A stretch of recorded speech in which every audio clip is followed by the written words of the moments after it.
सबसे पहले आज की अहम तरीन खबर। सिंध असम्बली के 9 मुंतखब अरकान असम्बली आज हलफ उठाएंगे। सिंध असम्बली के ऐवान में अरकान की कुल तादाद 168 है, जिनमें से 163 अरकान आज हलफ उठा रहे हैं। सिंध में असम्बली के 4 मेंबरान की मामलात मुख्तलिफ वजूहात की बिना पर मौखर हैं, जबकि एक मुंतखब रुकन सिंध असम्बली इंतकाल कर चुके हैं। सिंध असम्बली में 128 मुंतखब और 35 मखसूस नशिस्तों के अरकान हैं।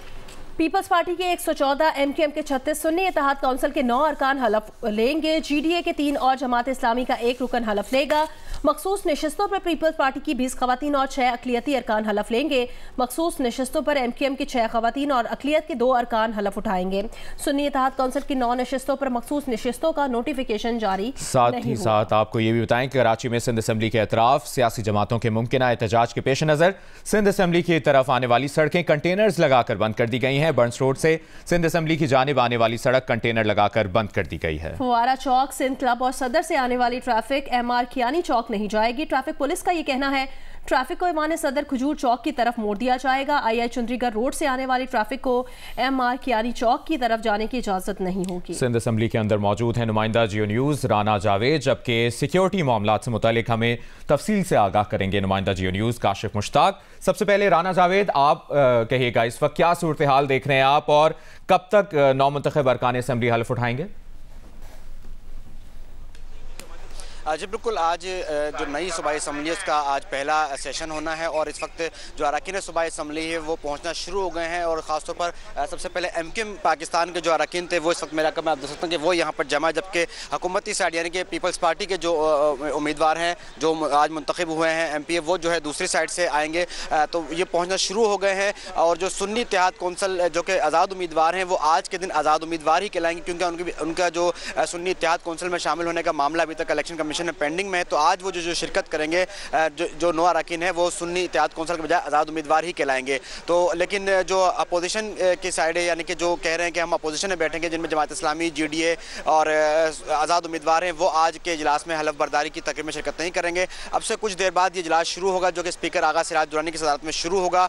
तिलावत कलाम पाक और नाते मकबूल रसूल सल्लल्लाहु अलैहि वसल्लम के बाद ये इजलास शुरू होगा, जिसमें जो है अरकान से हलफ लिया जाएगा। उसके बाद स्पीकर और डिप्टी स्पीकर के जो इलेक्शन है उसका शेड्यूल जारी किया जाएगा और अरकान जो है नामजद कराएंगे। और अब से कुछ देर बाद उम्मीद की जा रही है कि ये इजलास शुरू हो जाएगा। कुछ देर बाद उम्मीद की जा रही है इजलास शुरू हो जाएगा। काशिफ मुश्ताक भी हमारे साथ है। काशिफ, बताएगा तैयारियां कैसी हैं और सिक्योरिटी सूरत हाल से मुतालिक अपडेट कीजिएगा।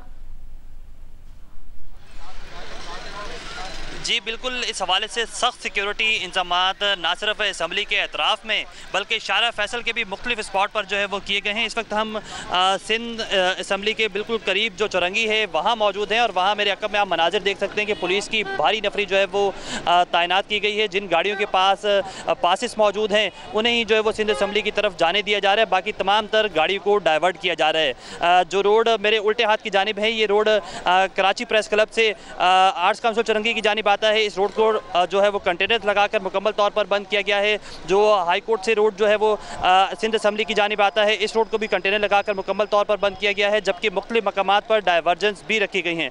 पुलिस की नफरी को हाई अलर्ट कर दिया गया है। अब से कुछ देर कबल DIG साउथ असद रज़ा ने भी यहाँ दौरा किया है, तो उनकी जानिब से भी हमने जब उनसे बात की, उनकी जानिब से बताया गया कि किसी भी शख्स को यहाँ आने की इजाज़त नहीं दी जाएगी। दफ़ा 144 जो है वो नाफिज कर दी गई है रेड जोन में, और जो लोग यहाँ इस जानिब आएंगे उन्हें रोका जाएगा, गिरफ्तारियाँ भी की जाएंगी। ना सिर्फ यहाँ बल्कि जो GDA है उनकी जानिब से ये कहा गया था कि FTC के मकाम पर शारा फैसल पर वहाँ वो जमा होंगे और उसके बाद एक रैली की शक्ल में वो यहाँ आएंगे, तो उन्हें जो है वो वहीं रोका जाएगा, वहाँ से आगे बढ़ने नहीं दिया जाएगा। तो ये तमाम तर ओवरऑल सूरत हाल है। ना सिर्फ कंटेनर्स लगा के मुख्तलिफ मकामात पर मुख्तलिफ सड़कें बंद की गई हैं, बल्कि साथ ही साथ रुकावटें भी रखी गई हैं। पुलिस की नफरी RRF कमांडोज भी जो है वो तैनात कर दिए गए हैं और जो लोग यहाँ आ रहे हैं उन्हें प्रॉपर चेक किया जा रहा है, उसके बाद ही आगे असम्बली की तरफ जाने की इजाज़त दी जा रही है। सिक्योरिटी के सख्त इंतजाम किए गए हैं और सिंध असम्बली का इफ्तिताही इजलास अब से कुछ देर बाद शुरू हो जाएगा। मुकम्मल तफसील हमसे शेयर कर रहे थे जियो न्यूज़ के नुमाइंदगान राना जावेद, काशिफ मुश्ताक। आपसे मुसलसल अपडेट्स लेते रहेंगे। फिलहाल शुक्रिया।